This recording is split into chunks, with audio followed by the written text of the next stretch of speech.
Hey guys, I'm Takiya. And I'm Amber. Welcome back to the Table Read, where we discuss all things film and TV. Amber, do you have something you'd like to share with the class? So, you guys, after 6 months of Takiya harassing me to watch this show, I finally started Found, which is on NBC. And you guys, it is so good. So freaking good, guys. I finished it. There's only one and like a half seasons. Yeah. I finished it in 2 days. And now I don't know what to do with myself, but I can finally It's watch live. yes, oh my gosh, guys. I've been watching Found since July when Danielle Savory announced that she was going to be on the show. I was like, okay, well, now I have a new show to watch. And I had never heard of it until she obviously said something about it. It's a very underrated show, so underrated. And I only had one season to watch when I started, so I literally finished it, I think, in a day. It's so good. I whenever I first like saw stuff about it, I thought it was just kind of like another procedural show, but it's not really at all. And it keeps you guessing, especially because it's kind of a whodunit sort of situation where for those of you who haven't heard about the show, they it's about this girl named Gabby who was kidnapped, and as she got older, she kind of formed this, I guess, team, I guess you could say, of other people who had been kidnapped or have an association with kidnappings, and they focus on finding groups who don't really get as much coverage in the media. So, minority Minorities. groups, homeless, drug Hmm. addicts, people who, whenever they go missing, they just aren't as sought after. Broadcast. Right. Yeah, And it's so good. So good. it's really good, and I actually recommend that show to everybody. Sorry, I just got an accent just now. Don't know where that came from. Anyways, I do recommend that show to everybody. It's kind of like the game. What's that that like mystery game that everybody used to Clue. play? Clue. It's literally like Clue. Where you just have to like Amber said, it keeps you guessing, and it's so crazy because you dive right into the first episode and boom, you're in total shock, honestly. I know, like, at the very end of the first episode, I remember I was texting you and I was like, but she's Yeah. such a badass. She is such a badass. I love Oh, her. oh my God. And like, also, it's one of those shows where so much is happening, but they tell it so well. So well. I feel like this discussion is a perfect segue into our topic for this week, which is representation in TV and film. This is something me and you talk about a lot, All the time. like all the time. So I guess for you, what does representation mean? And does it go beyond diversity, or what is your definition of it? I feel like in some ways it can go beyond diversity, but also I feel like growing up, I did not see many people on TV. Obviously, I was a Disney kid, so Disney Channel was always on in my house. And I didn't see many black kids, black girls who looked like me on TV or black families on TV. It was all mostly white families, if I'm being like honest. But as I got older and I started venturing out into different genres and different channels, different TV shows, I got to see more of who I like was. And it's not even just about skin color, it's about like your body, how you look. I remember the first time I watched Bring It On, um, a character on there, she had body issues, or like not body issues like internally. I feel like it was more the people around her had a problem with her body, if that makes sense. And so they made her feel bad about it. And she was a cheerleader. I don't know if I said that. Oh, Bring It On. You guys know Bring It On, cheerleading moving. I grew up doing cheerleading. I was always the biggest on my team at 8 years old. I was being told I needed to lose weight and all this stuff. And when I saw that movie for the first time, I was like, oh my God, that's me. Granted, she was a white girl. She was in high school. I was an 8-year-old elementary kid. But that was like the first time I was like, wow, so this doesn't only happen to me. And the way they portrayed it, it was like it at the end it showed like kind of like your body weight, what you look like, it doesn't matter. Like you're you. You can do whatever you want kind of thing. And like it was just awesome. That was the first time I ever like realized representation without actually realizing it because 8 years old, once again, you don't really like think about representation, honestly. And I feel like, too, thinking kind of now, whenever I was younger and you would watch Disney Channel, like you were saying, there wasn't really black families, and also like with cartoons and stuff. I remember the Yeah. only show I remember watching, I mean Dora, but Hmm. Little Bill. Do you remember that show? Yeah, I yes. loved Little Bill, and Me that too. was the only show I know that I had really seen because everything else it was like Caillou or Yeah. Dragon Tales, like those sorts of shows. Yeah. And I remember even when I got into the Disney era of it all, talking about how it goes beyond just race and ethnicity. Hmm. In Good Luck Charlie, there was two moms. It was like the first Yes. time there was ever a lesbian couple I remember that. on Disney, and it was an outrage.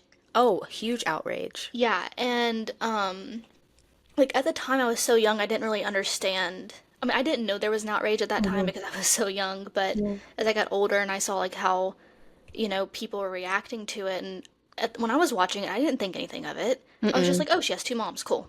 Like I don't great, even good think for I her." comprehended that they were like, I don't think I did either.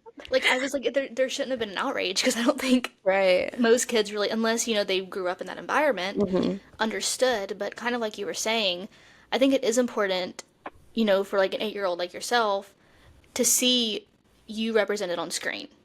And it's Exactly. because you're watching these shows and it's all, for the most part, it's just these people that aren't you. And then whenever Exactly. you see that, it's like, oh my God, Hmm. like there's characters that are like me out there. It's very eye-opening, and that actually leads me into a question that I have for you. Do Okay. you think the lack of diversity like impacts like audiences of different like genres, TV shows, etc.? I would say yes. I feel like kind of like what I was just saying, like when you watch these shows and you think everybody, if you don't see yourself on screen, or sometimes you don't even realize that you're Hmm. not being represented. I mean, whether that's sexuality, race, mental health, whenever you don't see that on screen, it's like you just don't think anything of it because you see these characters and they're crafted, I mean, in a way to tell a story, but whenever I was younger, like Hannah Montana, I Hmm. don't relate to her besides the fact that we're both from Tennessee. Like, that's literally it. But then you get into, as I got older and I started seeing shows like mental health problems, and I feel like you don't feel as alone when you see Yeah. yourself on screen because you sometimes you think you're the only person that feels that way or goes through certain situations. And whenever you see yourself, it it kind of introduces the idea that there's other people like you, Yeah. and for the fact that people are taking into account, what other people are going through, but also it's an educational like way of telling stories. You see people on TV who you might not relate to, but you do see situations they're going through, and you're like, oh, I should be more empathetic or sympathetic to that Hmm. because even though I might not feel that way, I might not have those experiences, someone else does, and Yeah. I should be more aware of what's going on outside of my bubble. Yeah, that kind of reminds me of when I saw the episode with Foster's where Ice was there. It made me realize that a lot of people go through that every day and are just working their jobs and everything, and then boom, they're picked up and they're deported for just being a human, just being someone who's not like American or whatever, which is awful. And like you were saying about seeing yourself or seeing topics and like situations that you may have gone through as a child, whatever, or that your family has gone through, seeing that on TV, it kind of makes you feel less alone. It reminded me of that one That's So Raven episode when Corey was being discriminated against. Or, no, no, no, not Corey. It was Raven who was being discriminated against when she was trying to get a job, when Yes, Chelsea I got remember hired that. and she didn't because she was black. Hmm. And I was like, oh my God, like growing up in a predominantly white area, obviously I didn't have a job back then, but Hmm. going to school every day, like getting called names or being treated differently because I was a black girl in a fully white class, like I understood that. And Hmm. I feel like a lot of the times it it's not shown well, or it's not like fully in depth, which it Disney children's show, whatever, and I think they did a very good job. As a kid, I didn't understand it that much because I really tried, well, my parents really tried to keep me away from toxic environments like that, which I'm very grateful for. Um, but lost my train of thought, but you know what I mean? Yeah. Like, it's important. hmm Yeah, and like I do remember that episode very clearly, and I, even though I was so young at the time, even though I again hadn't experienced that. I mean, also I was like a child, so I hadn't, gone out for a job yet. But I do remember feeling like I was angry for her Mhm. because there was no reason that she should have been looked at differently because she was trying to get this job. Whenever you're watching shows now, do you feel characters like underrepresented character or underrepresented groups compared to white characters have well thought out storylines, or do you feel you've seen shows where usually the white character arcs are the ones that are more focused on? And if not, if there are shows where you feel like it's pretty balanced, what shows and what characters do you think had good representation? I feel like a lot of the times, black characters or minority characters in general are not played out to their full potential. It's happened on The Rookie twice. You've probably seen the backlash on Twitter or like whatever. But they had two great male, black male Yeah. characters, and they're not on the show anymore. And when you ask them or like see what happened or whatever, there's no actual explanation for it. And it's I don't think not being a fan favorite is a good enough excuse at all. Mm-hmm. I don't think saying that, oh, their storyline, it wasn't really going anywhere, so we just scrapped it. Like, no, Mm-hmm. figure it out. Like, I just feel like there's so much out there, and if you can't figure it out, if you're stuck on something, do what other people are told to do. Ask for help. Mm-hmm. Oops, sorry if you just heard that, guys. I hit my mic. But I just think it's so unfair. A lot of the black characters, Hispanic characters, um, shows that are surrounded around black families, they're always the first to get canceled after a season, two seasons, maybe three if you're lucky. Um, and I do think that white characters get more um, than other characters. And same thing happened in Grey's Anatomy with a bunch of characters. There was, I don't remember the character's name, but she was one of the interns, and Stephanie? Stephanie, yes, Yeah. she was gone. Like Mm-hmm. after the whole fire and everything like that, she was And just sh gone. and there was no reason because I mean, all these other Meredith, like Meredith has been, she's had 9 lives. Nine lives. 9 lives, and she, I mean, I guess she was a main character, but that's not the point. Like all Right. these other characters who had went through much worse, and their storyline continued. So it was, why does all of a sudden she just want a fresh start? Why does she have to? Why did you know what I mean? Yeah. Like unless it was the actor decision, but was it? No, and I feel like it's actually happened three times. Well, sort of, on The Rookie. The one character in season one, what was her name?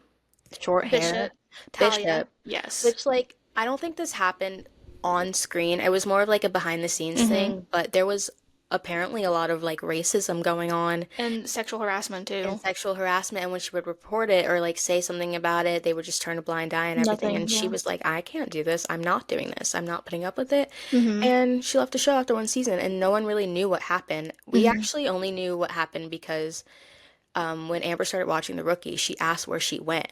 And so we like looked it up and then we saw everything and we were like, Mm-hmm. wow, interesting. So Which not like, only does this happen on camera, it happens off camera as well. yeah, and like with her, I mean, good for her for standing her ground. And because she posted a whole thing on Instagram of what happened. Yes, So good, good. But at the same, it shouldn't have happened, and it should have been something should have been like done about it. It exactly. it shouldn't have had like resulted in her leaving the show because she was a good character Hmm. and she was a good actress. Very good. And it shouldn't have had the result should not have been her having to leave. Yeah, it's just awful that on screen and off screen, like you can be like treated horribly. no matter Mm. what your role is, honestly. And I feel like if you're on a TV show, whether that's your crew or you're the actress, like you should be treated like a human being. And I think a lot of directors, producers, you name it, need to kind of realize that. Representation matters. You don't see it a lot in film and TV. Well, you see it more now, but they could do a little bit better, let's be real. Um, I don't, as you guys know, some of you know, I want to be an actress, and obviously I'm looking at auditions every single day. And what do I see mainly? White, like female auditions. And I'm just like, or if I do see a character that I could possibly play, it's always someone who's like a drug addict or a pole dancer or something like that. And I'm just like, why are you putting us in a box? Why? Exactly. And two, like, I in one of my film classes, we watched a it was a film and it was like an hour and something long and I can't remember the name of it, but I feel like it's something everybody should watch and it's kind of like the evolution of black characters in television. And it starts at the very beginning where black actors were portrayed by, well, with blackface. Hmm. And then the evolution of it, and it's like, have stereotypes really gone away? No, they haven't. Absolutely not. And people, I feel like people who are in shows where they steer away from the stereotypes might think that, yeah, like film is evolving, but it's not. Mhm. And because, like you were saying, you see these roles and it's like for a prostitute, drug addict, like whatever. I mean, the stereotypes are still there. But that being said, do you think there are shows that have good representation? Not even, I mean, minority groups, but also like sexuality, gender, mental health, those sorts of things. Yes. I think there are a few shows who have a very good sense of representation of many topics. Example again, The Fosters. They had Jesus on there who had ADHD and suffered with mental health problems, had health problems. He suffered from a TBI. They showed the good, the bad, the ugly with his TBI and everything. Lena, or no, Steph had breast cancer, or yeah, and they showed the good, the bad, the ugly of that. They showed how messed up the foster system is. They showed once again eyes. They showed a lot, and on top of that, two of the main characters moms. And I think that was the first time I had seen a lot. Whoa, I had seen a lot, and I had known about adoption and the foster care system previously because I did have a foster sister growing up, but at the same time, I didn't know it about it to the extent. I knew the struggles that my mom had to go through with my foster sister and her birth parents, but I only saw a little bit. Once again, I was a kid. I didn't know everything, and obviously I wasn't supposed to know everything. Um, and then also, Station 19 does a very good job at showing representation. I wish we got a little bit more when the show was still airing, but what they did show was it was really good. Maya's mental health storyline,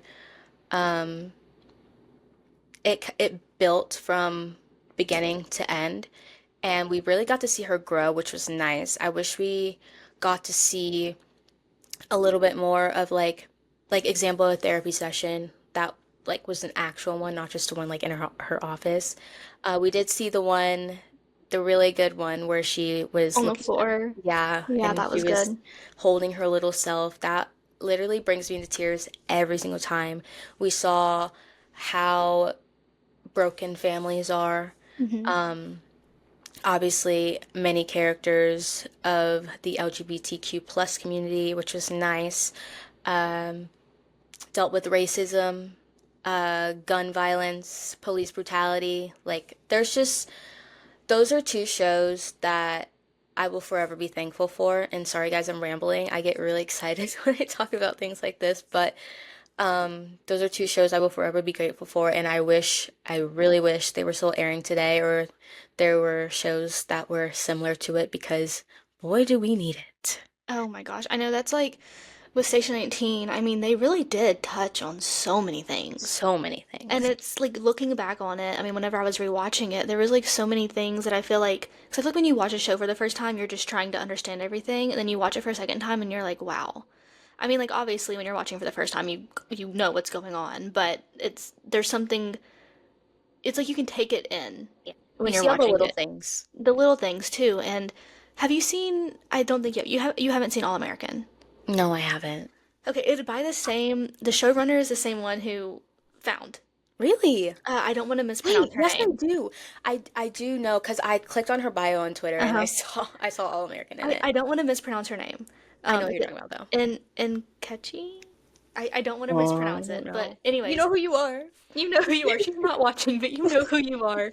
Um, All American. I started watching that show during COVID, and because during COVID, you had time to do things, Right. and couldn't do anything else. And that show, I feel like it's right. I haven't watched the new season because like a lot of the main actors aren't there anymore, so I don't know if I'm really gonna. I'm probably still gonna watch it, but because whenever I start a show, I have to see it through. Yeah. But the cast is it's primarily black characters. There's like one, well, there's like two white characters that are like the main cast or whatever. Hmm. But that show tackles so much. Like one of the characters, her mental health struggle started in season 2, and then all the way up until season 6.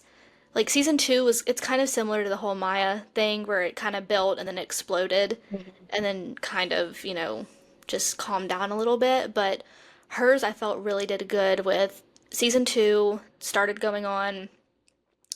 She exploded, and then after that she went away to treatment, and then throughout the seasons it's like there's been like little sprinkles of it here and there, but they're not overdoing it. Hmm. Like in the last season it was about her trying to kind of get off her medication and Hmm. find ways to cope without being medicated or like switching her medication. It was something like that. But also with that show, it tackles police brutality. There was one episode, and it was Spencer, who is the main character, and then Jordan, who is another one of the main characters. But anyways, Jordan he's biracial, and he lives in Beverly Hills, and Spencer's from Crenshaw, and I think I can't remember if they were riding around in Crenshaw or riding around in Beverly Hills, but they get pulled over by the police. And then, of course, things escalate, and Jordan hadn't like had the talk because he's been kept in this like Beverly Hills bubble. And then Olivia, who is Jordan's twin sister, starts a podcast. Kind of, essentially, she starts it because she was put in this bubble of Beverly Hills, and there's so many other things going on just from what she's witnessed, like with Crenshaw and stuff. And there was another incident where they were at an ice cream shop, and Spencer was taking his little brother, and him and his little brother got into like a little argument. And then the white shop owner, who kind of moved her way into Crenshaw, was like, "Yeah, you people need to get out." And then the girl that was with them was like, "You people." And then the cops come, and obviously they're taking the white side, the white owner's side. And then the dad comes, and it's, racial profiling. Yeah. But I feel like they do a really good job at telling things, kind of like Found. Found Yeah. is so good. So So good. good. This kind of reminds me of the recent episode of the little boy who had autism. He was black, and Yes. the even though the dad, not the little boy's dad, but like the neighbor, was also black, he was like, I'm gonna call the cops on him, all because he's autistic and he wanted to play, and his Mm-hmm. son actually wanted to play with him. Mm-hmm. And it's crazy because those things happen in real life every day, and a lot of people just turn a blind eye. And I'm like, Mm-hmm. how do you guys? I don't know how people just like scroll past things. Like Mm-mm. every time Amber and I see something, whether it's on Twitter, Instagram, or TikTok, we're always sending it to each other, and we're like, how is this happening? Mm-hmm. And I really do think that although there are a lot of great storylines with representation, there aren't a lot surrounding, once again, minorities. like in Station, we saw at the very end of Station, we saw Vic kind of have reach her breaking point, Hmm. and that was like it. That's all we got. And I know the show ended and everything like that, but it would have been so nice for them to kind of just do that a little bit earlier because she did go through a lot in the She beginning. needed it earlier. She needed it way earlier, and I would Hmm. have loved to see more of that. Um, but I mean, what we did saw was amazing. What we did see was That's amazing. okay. Sorry, guys. Like we said, it's been a Wow. long day. It's been a long day. But yeah, no, with Vic, whenever I was watching that show, it like low-key stressed me out, and I think it was because of Vic. Because Yeah. I felt for her because I was like, she has been through so much and people just aren't paying attention. I thought that something really bad was gonna happen to her. Remember that one episode where like she missed the call? Oh my God, because she just reached her breaking point. I thought that like something happened, but no, Hmm. she was She was just tired. Like done. she was Yeah, over it. last episode you had asked if you had to tell people to watch three scenes from Station, what would you tell them to watch? And one of them would have been the Vic breaking point scene because it was so good and it was so needed. But like we were talking about, it should have happened earlier because I mean, gosh, like She that had girl went through it. her future husband died before Right. he could even like ask the question. That was traumatizing for me. So only imagine like how traumatizing it was for Vic. And I mean, yeah, we saw her go through a rough patch, but like not to an extent, I feel like. Yeah. And then like I don't know, it's just like I hate the way that the end of her storyline played out. Not the like very end, but like the Hmm. mental health part of it, like when Hmm. she completely That was like her. let That loose was on her. everyone. Yeah. Yeah. And they just turned a blind eye. Like Andy yelled at her, I think, right? And I was like, oh, you guys aren't gonna be like, hey, you good? Like she's never Hmm. missed a call in her life. Hello. But no, it was just like, don't do it again. That made Yeah. me so mad. And I feel like if Maya was captain, I'm gonna cancel for saying this, but if Maya was captain, that would never happen. Sorry. Well, because Maya suffered through mental health, so she understands what it can do to you. And people, I feel like most everybody has some sort of mental health crisis in their own way. Mm-hmm. And you don't act, like, it makes you act out of character. Mm-hmm. Like maybe you're hurting or you're just overwhelmed, and whenever it all builds up, you you're done. You either shut down or you let loose. And I mean, one of the two, and I feel like people around you are either going to understand or they're not. And I feel like with Vic, it would have been understood had somebody with the same experience. Yeah. But not that's not to say like because I mean Andy went through it too. Yeah, I yeah, she mean, did. Well, you she would did. think she would have understood as well then. Yeah. But I mean, whatever happened, it happened. It Hmm. happened. We can't go back. But Okay. also, I Yeah. do, sorry, go ahead. No, because I was jumping ahead. Go. I was just gonna say, like, if Karina was there, like, Vic and Karina would have had, they had, like, the cutest little friendship. We only I saw a know. little bit of it, but if she was there, she would have, like, held Vic's hand. So speaking of Karina, how do you feel the LGBTQ plus representation was with Marina? I think that they did a very good job with Marina. Of course, there were things that I was like, why did they do that? But like Maya cheating on her. Um, but at the same time, I mean, Maya was also low-key manic. I'm not even gonna lie. She was. She, And she was no, she like, was. She was. Yeah. yeah. And, but we saw the good, the bad, the ugly, the amazing. Like, they went through IVF for a very, very long I time. mean, like 3 seasons. Three We were seasons. locked in with it. Yes. And then we got to see the horrible, horrible, heartbreaking storyline. By horrible, I mean like just heartbreaking, not that it was a bad storyline, but of Karina having to make that decision of 51-50ing Maya. And oh my God, that scene just breaks my heart. Like every time I can hear her screams. I can hear it. But I think we saw a lot of things that we typically don't see.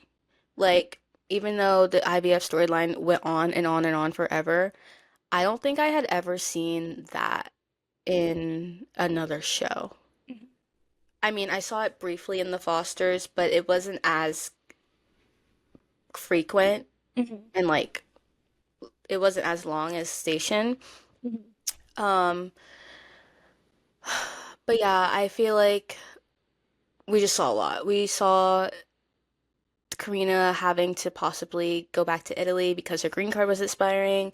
We saw them have disagreements about marriage and children and just a lot. And I think they are the best representation that we have had in a long time. Mhm. And although we do not have them anymore, like on the show, I think people will continue to remember the legacy that Marina had um, on everyone and the impact that Danielle and Stefania has had and made on everyone and continues to make. Mhm. Um, but yeah, I think they were awesome. They were great. I know I feel like they're the first couple I've seen like, well, like I said on network television that really just stuck with me. Hmm. I know whenever I was younger and watching Pretty Little Liars, Emily, I guess this was also network television, but she at the beginning of the show she was dating a guy, Hmm. and then she realized actually I don't like men, Hmm. and she started, you know, being into girls, and she had this like the very first storyline was her coming out to her mom, and her mom was so just like homophobic, like she was being really dramatic about it. And at Yeah. that time, like, I mean I still don't, but whenever I was younger I just didn't understand what the big deal was. I was like, okay, she wants to be with a girl, so what? Right. um I mean, I guess I did understand, like, in the sense, just because I am from the South, and you know, you're being fed Hmm. these ideas of what's right and wrong, and I've just never thought it was wrong. I mean, you shouldn't. There's no shame in loving who you love. At all. And as the show went on, it was her just being like, I don't know if she was lesbian or bisexual, but her being a queer character, it was just she just was like it wasn't. It didn't define her. Yeah. And I feel like it was just it, which kind of leads me into my next point of like tokenism versus true representation.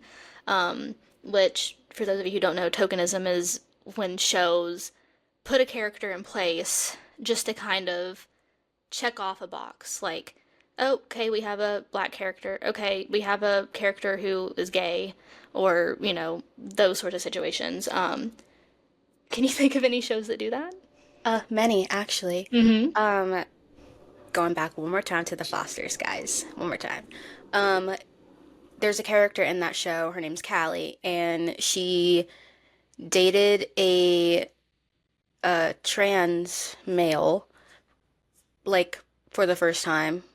I mean, obviously for the first time, but they didn't last. Like that character didn't last very long, and I was like, why would you put the character in there just to take them out? Mm-hmm. That's the only like beef I have with the Fosters, honestly.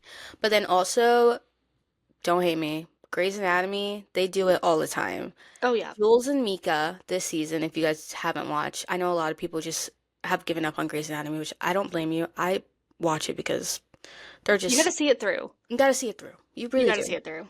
Um, Jules and Mika, they were so random. Like, first of all, Jules originally liked what's his name? Quam.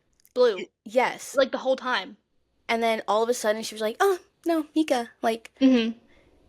and I just feel like the writers forced that in a Mm-hmm. way because we didn't have anything. We didn't because we had Amelia and Kai and then that ship sailed real Mm-hmm. quick. And so they were like, "Oh, we need something else." So Jules and Mika.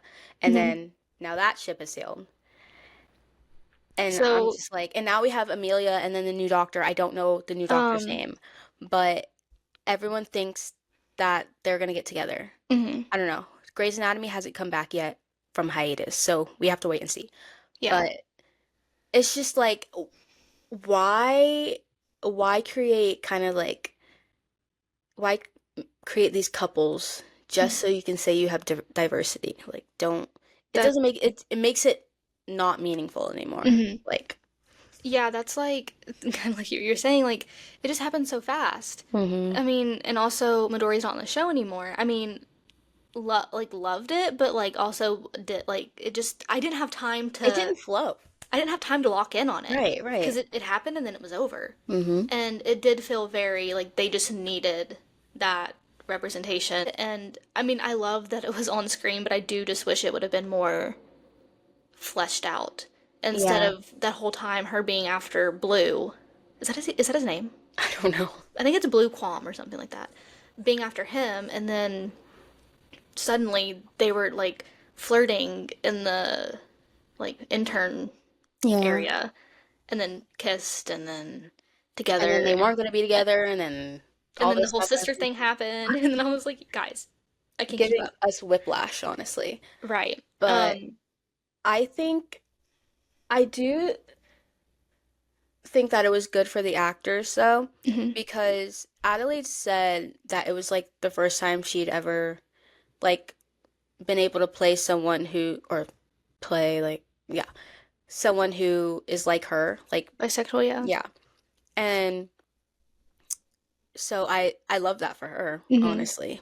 It's But so funny though with Adelaide, like I remember because I'm such a huge fan, and I found out who she was. Well, I had seen her before because of Rain, but I mhm. really found out who she was because of when she did her coming out TikTok I back in remember that. 21, like 2021, and she did her coming out TikTok, and I was like, wait, this girl looks familiar. And but that's kind of how I became a fan because I saw her TikTok. hmm And then I was like, okay, now I gotta watch. And oh, and then she was on Grey's Anatomy. hmm And I was like, oh my God, like I used to be obsessed with this girl.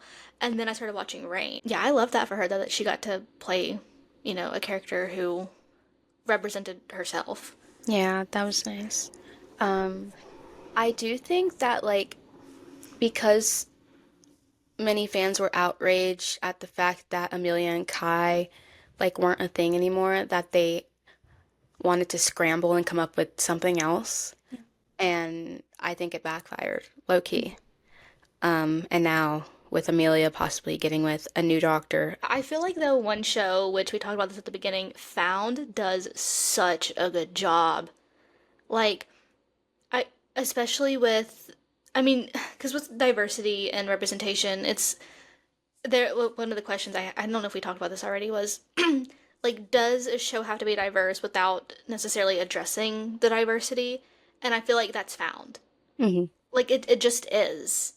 I mean, obviously there's like they tackle on different issues going on, but as far as like the cast is diverse, Yes, but very diverse. they don't make it like a Yeah, form of tokenism. Like they just right. are. They're not like, oh my God, like this African American or blah blah blah. Like they don't have to Mhm. say it. You just see it. Hmm. Like Yeah, and like also with Don and his husband, yeah. like they don't. It's not like acknowledged. It just is. hmm And I'm so mad I didn't start that show sooner. It is so You should have good. listened to me. You literally should I have should listened to have, me. but I get to You- watch live. Yeah, you do. Well, I guess Tomorrow. tonight when this is out, Oh it'll be yeah. tonight. Yeah.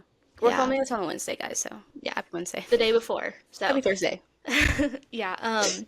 But I feel like that show does so good as far as I mean, the things it talks about and Shanola Hampton. Oh, Where is her Emmy? I I I must work with her one day. She's so talented. She's so talented and gorgeous. Oh my Oh my gosh, gosh. her and Gabrielle. I Love her. know. Love I her. I love their little trauma bond on the show. Yeah. And it's so that show, guys, if I recommend if you take anything from this podcast, well, take a lot from this podcast, but if you take any show recommendation found on NBC, you can watch it on Peacock. Yes. Thank you, Takiya, for letting me use your Peacock You're because I welcome. don't have one. You're welcome. Um, but it's live NBC Thursdays. Don't know what time. Gosh, that show. And like just the stuff it talks about, even because it focuses on, like missing minority groups, drug addicts, mental health, like people who are often overlooked by cops and the media. But the cases that they take on, like the family dynamics and even those are representative in a way sometimes. It reminds me of Law and Order SVU, but like in a different font, like in Hmm. a way. Because obviously SVU it deals with mostly sex crimes and everything, and Fallon deals with just kind of a bit of everything, but it's less invasive in a way, I guess. Um, but it has that same family dynamic and um it's I don't know, it's just one of a kind. I've never seen a show like Found, and I really hope they get a season 3. I and it's like one of those shows where it's like you're the only other person I know that watches it. Hmm. But can I just tell everybody my theory real quick? Yeah, tell them. Okay. Okay, if you are watching this and you plan or listening to this and you plan on watching Found, just skip a few minutes because I'm about to it's going to be a spoiler. Okay. But if you watch it, stay and listen to my theory. You know how originally on IMDb Danielle was listed as Lily? Yes. And everybody was like, "Who the is Lily? Right. Like where did this come from?" Okay. And you know how Sir's sister's name is Lena? Mm-hmm. I'm thinking they messed up. And Lily was the sister. Mm-hmm. But they were like, "Oh god, we just IMDb just gave it away. We got to change things." And now Lena is the sister. Heather is like an undercover. Yeah. And Heather is the accomplice, and she is Sir's sister. And she's a villain. I feel like Heather's like a middle name or something. Lena Heather. Or maybe Heather Lena. Heather Lena. I don't know. Heather Lena. Either way, because The mom's guys, also blonde. yeah. And listen. In not last episode, but the episode before where Heather was shot by what's his face? What's his face? Christian, quote Christian. unquote. What Yeah. if that's just to get rid of him? She was like, or one of them like, yeah, I can't believe you drove to the hospital with a gunshot wound in your arm. You drove to the hospital with a gunshot wound in your arm?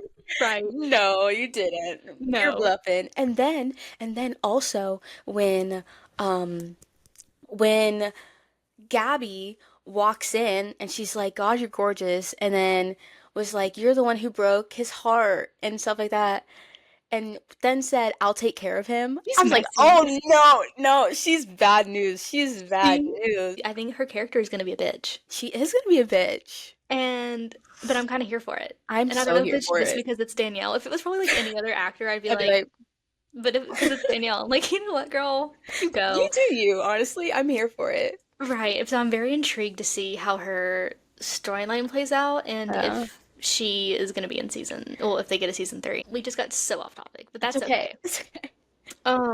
Okay, we kind of talked about this, but why do you think it's important for people to see themselves on TV? And for people who might not relate to a character, why is it important for them to see different representations on screen?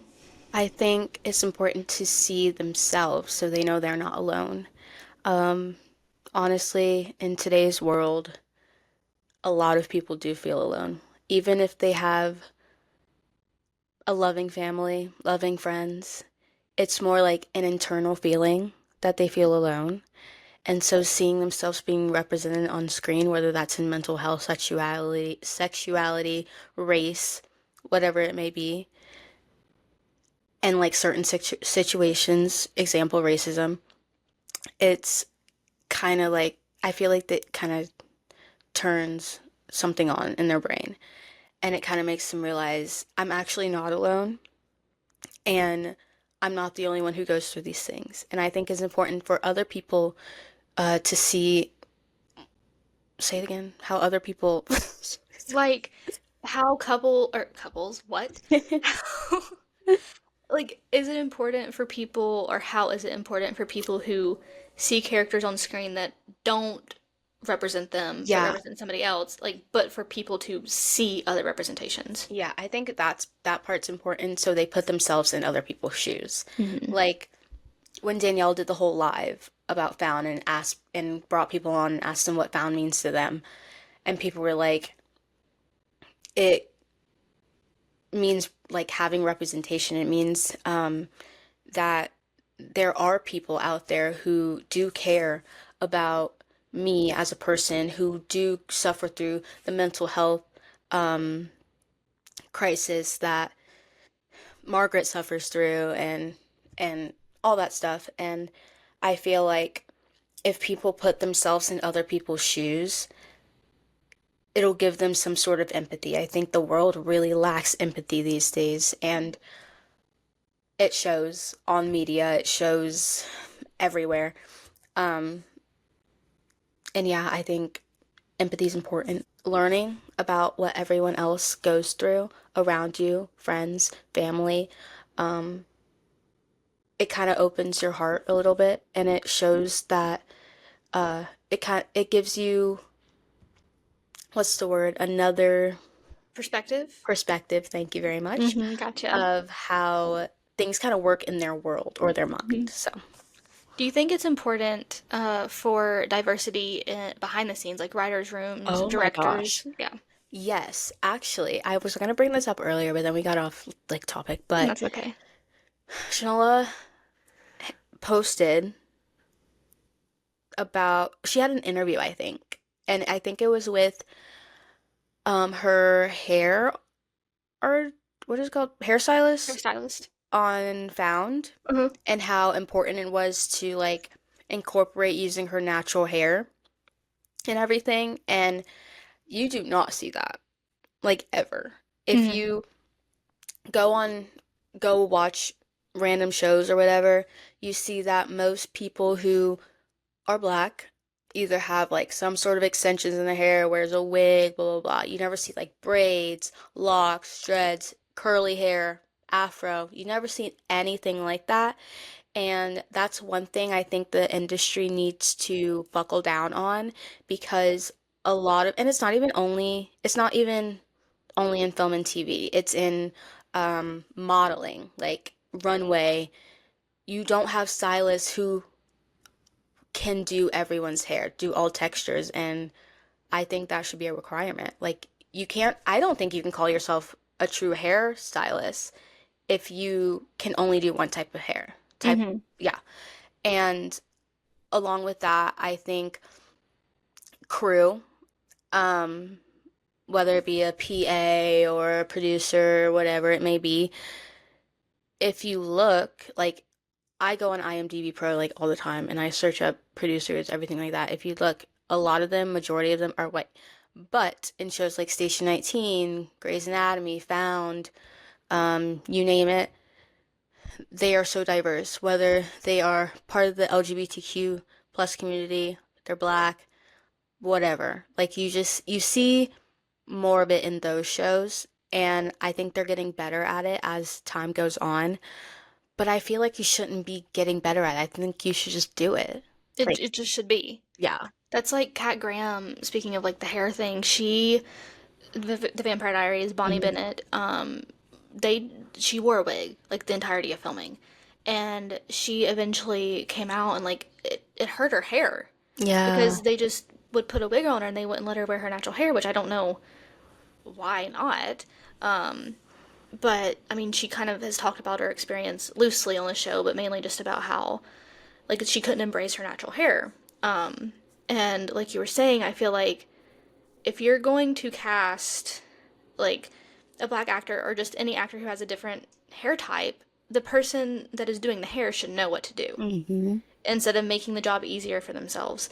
Um, Exactly. like, and don't say it's usually it's I know people network and they're like, oh well, this person worked on this show.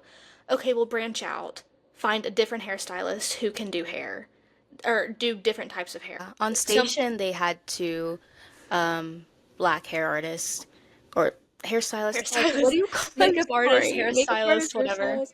And I remember them doing like they did a video. They Hmm. braided Barrett's hair for her. Like Oh, did when she had like the braids, yeah, they braided her hair, and I was those like, look oh so my god. good. I was Yeah. like, no way. Hmm. I want to see more of that. Like also in the writers' room, like if you're telling stories that aren't your own, you have to have diversity in the writers' Hmm. room. I mean, you can't because if you don't have diversity in the writers' room, then all stories are going to be the same. And it's also gonna feel very fake. It's going to feel tokenized. Hmm. I mean, like if you're telling, especially, I mean, I'm not sure, I haven't seen all the writers on Found, but I can't imagine. Like Very it's probably diverse. different backgrounds. Yes, exactly. Because if it's just also if you're going to tell a story and it's something that you haven't experienced, I mean, you need outside like perspectives. I mean, you can't even if you research if it's not your story to tell, um, you just need that in the writer's room because things are just going to start sounding the same. Like things like that is what makes a show great. Hmm. If you yourself don't know much about a topic or if you have not experienced something like that, branch out, like you said, and find someone who has and who can help you tell the story correctly. So I think more shows should do that and um yeah, kind of learn. Okay, so I guess our final topic, because we're both women, uh, talking about female leads, strong female leads, which I feel like we are kind of seeing more of that. Yeah. But what does a strong female lead? What does that look like to you? Someone who sticks up for themselves, who Hmm. doesn't kind of make themselves shrink or look small. Um, Example being Maya when she was demoted. Hmm. Her storming into the captain's office or the chief, might have been the chief. The chief. I don't know. Someone Yeah. higher up, their office, in her wedding dress, on her wedding night, and being like, you can't do this. I saved a life. Like stuff like that, I love to see Hmm. because in the world, in real life, women are looked down upon. Hmm. They're paid less, they're respected less, etc.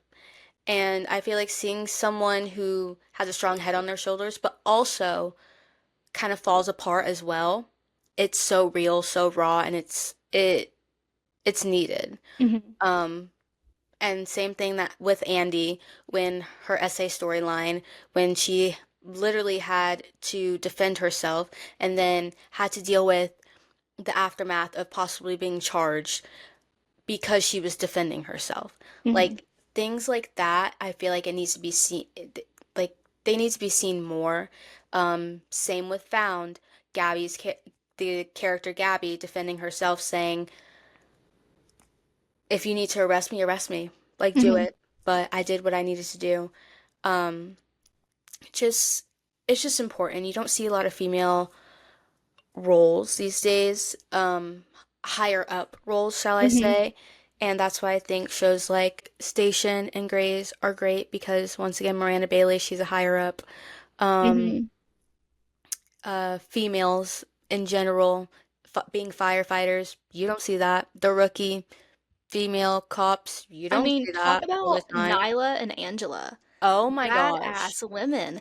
I mean, they're both moms. Mm-hmm. They're both detectives, and I Mm-hmm. mean, they get shit done. They do. Like even from the like very first moment they were on screen, I mean, they both have this tough exterior, and I feel like a lot of people when they think of strong female leads are like can't show emotion, can't do this. No, they do that, but they can Mm-hmm. still get like they can have their emotions, but they're still strong. Yep. I mean, they I just don't they get shit done. And um, me personally, if they were interrogating me, I would confess. They would have me confessing. I'd be like, you know what? Even if I didn't do it, I did it. They just have to look at me in the eye. They wouldn't even have to say anything. I confess. Right. I did it. Yeah, and I feel like when people think of like, I mean, and also with, I mean, Lucy, Hmm. she's also a badass, and she still has her moments, but that doesn't make her any less weak. Because it's like you think people are like, yeah, strong female lead, you know, tough exterior all the time. Okay, well, you watch these shows like with men who are the leads and they have like their moments, but does that make them more tough than why can they have their moments and still be tough, but a woman shows her emotions and all of a sudden she's weak? I hope that in the future we can see way more female leads and strong, badass women because Hmm. there are so many in real life that want to be portrayed, whether they're 8 years old or whether they're 40 years old. I feel like you can show a strong girl, teenage girl, whatever, adult, grown woman. You can show that in the media and people will love it. This was like a great way to end this episode. Thank you guys so much for tuning in. And stay tuned for next week where we will be doing a deep dive on the rookie and we may have a little announcement for you guys.